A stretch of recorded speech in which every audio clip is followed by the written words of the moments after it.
It's called Obama Faces Growing Momentum to Support Widespread Encryption. Get this. Privately, law enforcement officials have acknowledged that prospects for congressional action this year are remote. Although, quote, the legislative environment is very hostile today, end quote, the intelligence community's top lawyer, Robert S. Litt, said to colleagues in an August email, which was obtained by the Post, quote, it could turn in the event of a terrorist attack or a criminal event where strong encryption can be shown to have hindered law enforcement, end quote. There is value, he said, end quote, keeping our options open for such a situation. James, did you update to iOS 9 today? Not yet, but boy, does this make me wanna. Oh my god. And there it is in black and white. Once again, this is about the 180th such statement that we've seen over the last few years that, wow, wouldn't it be great if there was a big cyber terror event so that we could roll out the legislation that we want to, making encryption basically outlawed or illegal. I mean, it's so in your face at this point that this is exactly the type of event that they need to move their agenda forward. So whether that event will be brought about because they deliberately do it, because they allow it to happen, or because it spontaneously happens, either in any of those events, they do have the iPatriot Act sitting on the shelves waiting to be brought out, as told by Richard Clarke to someone whose name is going to slip my memory at the moment. Lawrence Lessig, that's it. And we will include that video in the show notes for people who haven't seen that. It's about the 800th time we've referenced it, but we should reference it every single time that this topic is brought up because the virtual false flag terror event is in the cards. It is on the books. They want it to happen in order to allow this legislation to move forward and to allow basically the government to look into everything backdoor and as if they're not already doing it through all of the various schemes they have with the NSA, but they want it in the books, in writing, in black and white. And there it is from Robert S. Litt, the intelligence community's top lawyer. So just another data point on that graph that we've been graphing out for the last several years here. Isn't Lessig running for president? Have I seen that? You may have. I don't know. We'll take care of that in the show notes and, of course, on Twitter using hashtag New World Next Week. So, James, our second story this week has been building for weeks and months, and it's almost here. But first, you got to run some terror drills. From the New York Times, the Pope's visit poses a security test for New York. For hours on this past Monday morning, scores of law enforcement officials, police commanders, and representatives from at least 48 agencies sat in a room on the second floor of the police headquarters in Lower Manhattan and imagined the worst. 2 active gunmen, one at a hospital, another at a train station. A power failure. A building collapse on Cliff Street, a few blocks west of the South Street Seaport. These unlikely series of hypothetical events were part of a large-scale tabletop exercise in preparation for the visit of Pope Francis to New York specifically, which begins on September 24th. He'll be here a few days prior to that. The visit, which is the Pope's first to New York City, coincides with the United Nations General Assembly, where heads of state from about 170 countries are expected to attend. Francis will address that gathering, but from a security standpoint, his other activities provide greater challenges, given his desire to connect directly with people on the streets. He's got a visit at an East Harlem school and a procession through Central Park that's booked, and we do have in the show notes kind of the breakdown of the schedule point by point, as far as what's publicly available. On Monday, Mayor Bill de Blasio surveyed the tabletop exercise. Arriving at police headquarters shortly after 11:30 a.m., he stood on the central raised platform, and they go through this sort of security theater kind of operation. He returned in the afternoon for a news conference outside headquarters and a tour of some of the specialized equipment and personnel. And, of course, the New York Times has great photos of all this stuff, like bomb disposal robots and police dogs and heavy weapons and tactical units. So the mayor described the preparations for the papal visit and the General Assembly as unprecedented, as opposed to the previous times they always use the word unprecedented, but added, quote, "We welcome it, we embrace it, we look forward to it." The Times notes it's not the first time a pope has addressed the General Assembly. Joey Ratz did it in 2008, and Pope John Paul spoke there in 79 and even 1995.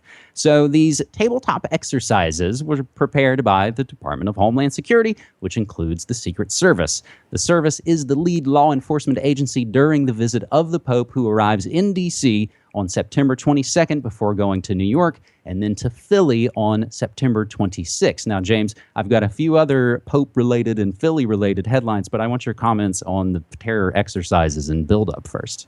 Well, how about a virtual false flag terror event while Pope Francis is visiting? That's all the eggs in one basket, two birds with one stone.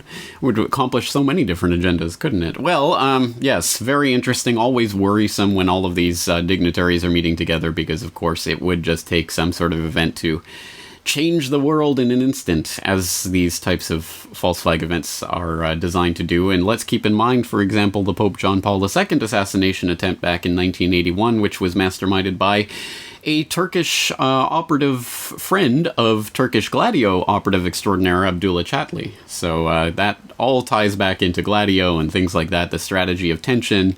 So we know how these things work and how they can be used to forward different agendas. And that's not even to talk about whatever agenda is being forwarded ostensibly on the record in terms of diplomatically with this visit. So a lot of things to watch for with this visit. We'll keep our eye on it as these stories continue to develop, and I hope people will send in updates via the New World Next Week hashtag. Time Warner Cable, they might just be watching TV. The Time Warner Cable plans channel dedicated to Pope Francis's visit. And like I said, we've got a link to his breakdown of schedule. But here's an interesting thing. I just asked just a couple of hours ago a buddy in Philly for his thoughts, and if he could kind of type them out and text them to me. And he lives pretty close in on the action. And he said, quote, "The general sentiment among non-Christians is, I can't wait till all this nonsense is over with. There are billboards on a ton of buildings that normally don't have them. Homeless people are less visible. The streets are abnormally clean, and the subways don't all smell terrible. Lots of shops in Center City currently being built are sprinting to finish by the time he comes to rake in the tourist bucks. And a lot of people are simply leaving the city or going on vacation to avoid it." And he notes everybody in his office is just going to work from home rather than even attempt to try and go in on that Friday, James. So we will keep watching that, and we'll keep watching as we always do.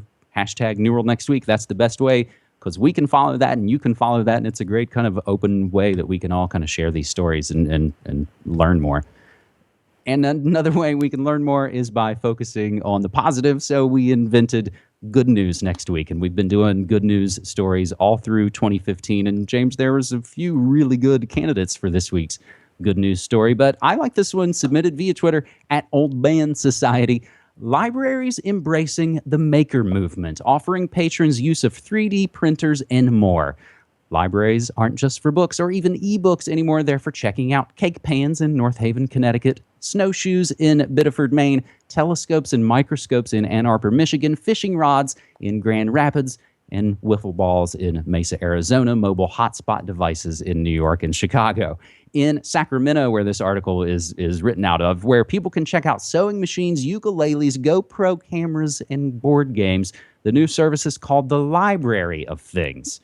Quote, "The move toward electronic content has given us an opportunity to reevaluate our physical spaces and enhance our role as a community hub," said Larry Neal, who's the president of the Public Library Association, which is a division of the American Library Association, which reps about 9,000 public libraries. "The web is swell," he added, "but it can feel impersonal.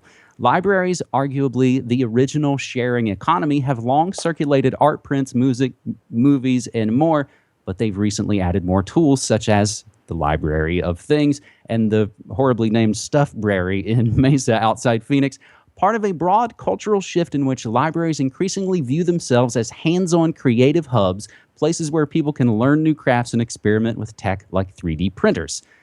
This is where it gets interesting, and this is why we're most interested in this, James. I think the economic downturn forced many public libraries, especially in urban areas, to close branches, curtail hours, and cut staff, even as demand for their services by job seekers increased.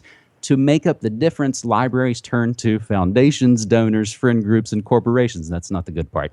At the same time, quote, "The crunch pushed libraries to look locally to prove their value. They realized that the way you best serve your community is to look like them. For some, that means 3D printers. For others, it means fishing rods."